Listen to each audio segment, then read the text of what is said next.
যশোরে আবারও শুরু হয়ে গেল পণ্য ও পিঠা মেলা। যশোর যুব মহিলা ও শিশু উন্নয়ন সংস্থা কর্তৃক আয়োজিত ৬ দিনব্যাপী ঐতিহ্যবাহী খেজুর গুড়ের পিঠা উৎসব। এই মেলাতে অনেকগুলো স্টল দিয়েছে।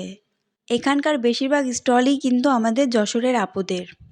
যশোরের মধ্যে যারা নতুন উদ্যোক্তা আছেন এবং অনলাইন বিজনেস করেন তারাই এখানে স্টল দিয়েছে। আপনারা এই মেলাতে অনেক ধরনের পিঠাও পেয়ে যাবেন। আজ থেকে ৬ দিনব্যাপী এই মেলার আয়োজন করা হয়েছে।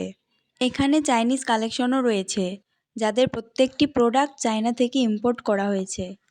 হোম ডেকরের জন্য আর্টিফিশিয়াল ফুলসহ সিরামিক্সের প্রোডাক্টও পাবেন। ব্যক্তিগতভাবে এই শপটা আমার অনেক ভালো লেগেছে।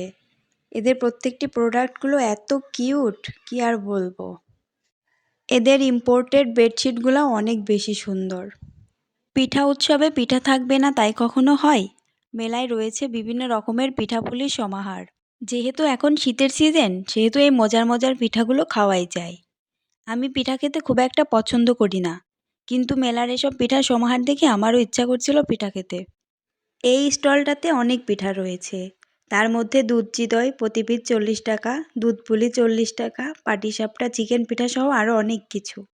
এই মেলার যেসব প্রোডাক্ট রয়েছে তার বেশিরভাগই কিন্তু হ্যান্ডমেড। এছাড়াও মেলার সবথেকে বড় আকর্ষণ হলো মাটির তৈরি নান্দনিক কিছু জিনিসের সমাহার। এগুলো এত বেশি সুন্দর তা বলার বাহিরে। যশোরের মধ্যে যারা আছেন তারা অবশ্যই এই মেলাটি ভিজিট করবেন। আমাদের যশোরের মধ্যে কিছু আপুরা যে কতটা প্রতিভার অধিকারী তা এই মেলাতে গেলে আপনারা বুঝতে পারবেন। এছাড়াও যারা হ্যান্ডমেড চুড়ি পরতে পছন্দ করেন তারা এখান থেকে চুড়ি সিলেক্ট করতে পারেন।